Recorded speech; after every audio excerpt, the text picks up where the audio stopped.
حضرت سلیمان علیہ السلام کی وفات کے فوراً بعد ایک تند و تیز ہوا آئی اور وہ حضرت سلیمان علیہ السلام کے تخت کو اٹھا کر لے گئی۔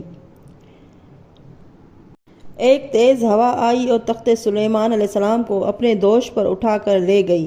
وہ تخت نظر مخلوقات سے پہنا ہو گیا اور وہاں جا پہنچا جہاں خدا کی مرضی تھی۔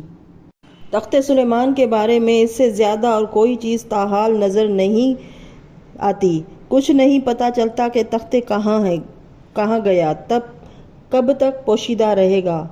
میرا امور خانہ قیاس یہ کہتا ہے کہ جس طرح جنت شداد غائب ہو گئی تھی اور اب اس کا ظہور حضرت امام مہدی آخر الزماں جل اللہ فرجم کے لیے قیامت کے موقع پر ہوگا، اسی طرح یہ تخت سلیمان علیہ السلام بھی انہی کے لیے بوقت ظہور ظاہر نمودار ہوگا۔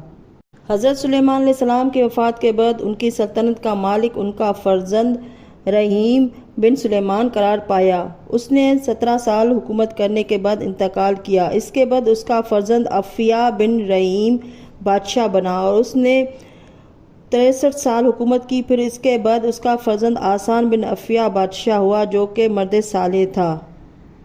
چنانچہ ایک بادشاہ نے جس کا نام روح الہند تھا کسی جمعیت سے حملہ کر دیا، لیکن با امداد خداوندی یہ اس دشمن پر غالب رہا۔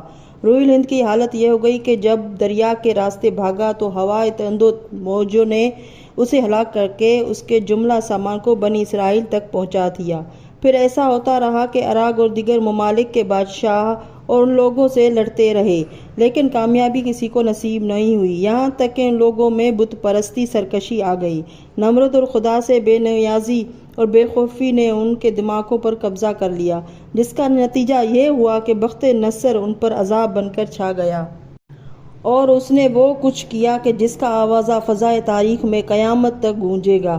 اس کی ایک مثال خود بیت المقدس کی تباہی ہے۔ مورخین کا بیان ہے کہ منجملہ ان عمارات کے جو حضرت سلیمان علیہ السلام نے جنات کے ہاتھوں سے بنوائی تھیں، بیت المقدس کی مسجد بھی تھی۔ اس کی ابتدا تو حضرت داؤد علیہ السلام نے کی تھی، مگر جب قد آدم تک دیواریں آ گئی تھیں تو حکم خدا ہوا بس تم اسے چھوڑ دو۔ اس وقت حضرت داؤد علیہ السلام کا سن 147 سال 27 برس کا تھا اور حضرت سلیمان علیہ السلام کا سن 13 سال کا تھا۔ جو آپ کو اس کی تعمیر کا حکم ہوا تو قیمتی پتھروں کو تراشوا کر مسجد بنوائی۔ چنانچہ یاقوت، زمرد، سونے چاندی کی تختیوں سے دیوار بنی، اس میں اعلیٰ درجے کے موتی لگائے گئے، فیروزے کا فرش تھا۔ یاقوت اور زبرجد کے ستون، جواہرات کے جڑاؤ چھت اور اس قدر چمک اور روشنی تھی کہ رات کو بھی روشنی کرنے کی ضرورت نہ رہتی تھی۔ غرض یہ سب اس کے سامان تھے جسے بخت نصر اجاڑ کر عراق لے گیا اور اس کا کچھ نشان ہی باقی نہ رہا، اور یہ عمارت جو اب موجود ہے بہت بعد کی بنائی ہوئی ہے۔ تاریخ اسلام مسٹر ذاکر حسین کی جلد 435 میں ہے کہ حضرت سلیمان علیہ السلام کے 453 سال بعد بخت نصر بادشاہ بابل نے اسے خراب کیا تھا۔